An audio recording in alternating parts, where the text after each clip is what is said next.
বিভিন্নভাবে রাজনৈতিক হুমকি ধামকি দেওয়া হচ্ছে, কেন্দ্র দখলের প্রস্তুতি নেওয়া হচ্ছে। অনেকেই বলছে নির্বাচনটা যা, নির্বাচন গেলে নাকি আমাদের অবস্থা দেখে নিবে। যখন সুবর্ণচরের এক গর্ভবতী মহিলা ধানের শীষে ভোট দেয়, সেটির কারণে তখনকার সময় আওয়ামী লীগের যেই ডাকাতরা সেই গৃহবধূকে ধর্ষণ করে, আমরা ভেবেছিলাম বাংলাদেশে এই সংস্কৃতির পরিবর্তন ঘটবে। অত্যন্ত পরিতাপের বিষয়, আমরা দেখলাম গত পরশুদিন 10 দলীয় ঐক্যবদ্ধ জোটের আমাদের এক প্রার্থী, এক নারী বোন যখন ভোটের জন্য বাড়ি বাড়ি যাচ্ছিলেন, তখন একটা দলের একজন কর্মী এই গর্ভবতী মায়েকে পেটে লাথি দেয়। যারা এই সুবর্ণচরে গৃহবধূকে ধর্ষণ করে ধানের শীষে ভোট দেওয়ার জন্য, আবার আজকে ইতিহাসের কি করুণ পরিণতি, ক্ষমতা না যাইতেই আজকে এক সন্তান সম্ভবা মায়েকে পেটের মধ্যে লাঠি দিয়ে অসুস্থ করে ফেলে। প্রিয় অঞ্চলবাসী, আমরা দেখতে পাচ্ছি বিভিন্নভাবে রাজনৈতিক হুমকি ধামকি দেওয়া হচ্ছে, কেন্দ্র দখলের প্রস্তুতি নেওয়া হচ্ছে। অনেকেই বলছে নির্বাচনটা যা, নির্বাচন গেলে নাকি আমাদের অবস্থা দেখে নিবে।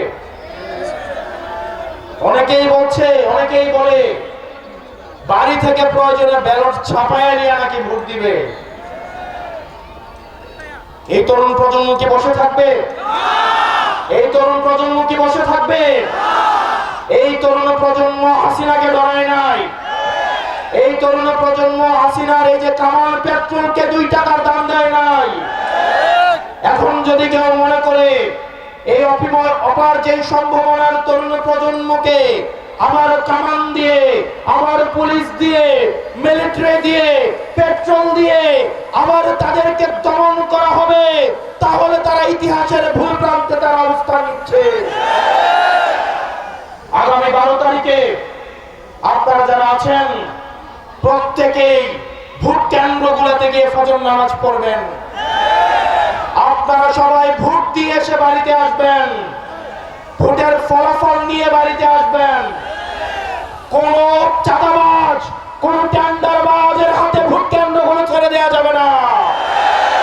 আমার মায়েরা যারা আছেন, সকাল বেলায় আপনারা ভোট কেন্দ্র চলে যাবেন। আপনাদেরকে যারা ভয় দেখাতে আসে, তারা মূলত ভয় পেয়ে গেছে, এই কারণেই আপনাদেরকে ভয় দেখাতে আসে। আমরা আমাদের মায়েদেরকে নিয়ে এই ভোট কেন্দ্রগুলোকে পাহারা দিব। আমাদের ভোট এবার আমরা অবশ্যই দিব।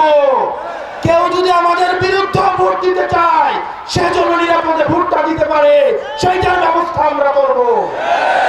প্রিয় অঞ্চলবাসী, এই তরুণ প্রজন্মের রক্তকে বারবার ব্যবহার করে শাসক গোষ্ঠী বারবার ক্ষমতায় গিয়েছে। এই তরুণ প্রজন্মের রক্ত, এই রক্ত মাখা ক্ষমতা, রক্ত মাখা গদি এই শাসক প্রজন্মের অনেক পছন্দের।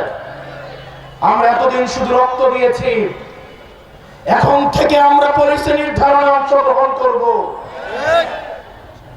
অতীতে যেটা হতো, সংসদে গিয়ে মানুষ চুরি করত, সংসদ সদস্যরা সংসদে যাওয়ার পরে চুর হতো, টেন্ডারবাজ হতো, লাইসেন্স নিজের নামে নিয়ে চুরি করত। আর এইবার দেখলাম একটা দলের 45 জন চোরকে আবার সংসদে ঢুকাচ্ছে। সংসদে যাওয়ার আগেই তারা ডাকাত হয়ে যাচ্ছে। আবার ইলেকশন কমিশনে হেসে হেসে বলছে মনে কষ্ট নিয়ে তাদেরকে যেতে দিলাম।